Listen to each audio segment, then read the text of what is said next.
കേരളത്തിൽ ചൂട് കൂടുന്ന സാഹചര്യത്തിൽ നമ്മൾ മനുഷ്യരെ പോലെ തന്നെ വളർത്തുമൃഗങ്ങളുടെ ആരോഗ്യവും ശ്രദ്ധിക്കണമെന്നാണ് സംസ്ഥാന ദുരന്ത നിവാരണ അതോറിറ്റിയുടെ നിർദ്ദേശം.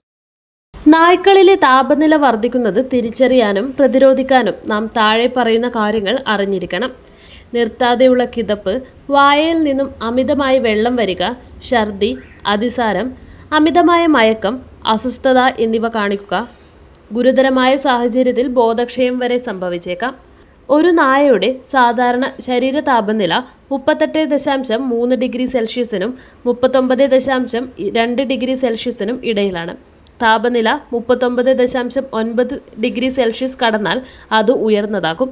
40 ഡിഗ്രി സെൽഷ്യസിന് മുകളിലായാൽ അത് അതീവ ഗുരുതരമായും കണക്കാക്കാം.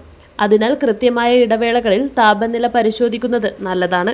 ചൂട് കൂടുമ്പോൾ നായ്ക്കളെ തണലിലേക്ക് മാറ്റുകയും ശരീരത്തിൽ തണുത്ത വെള്ളമൊഴിച്ച് താപനില കുറക്കാൻ ശ്രമിക്കുകയും വേണം.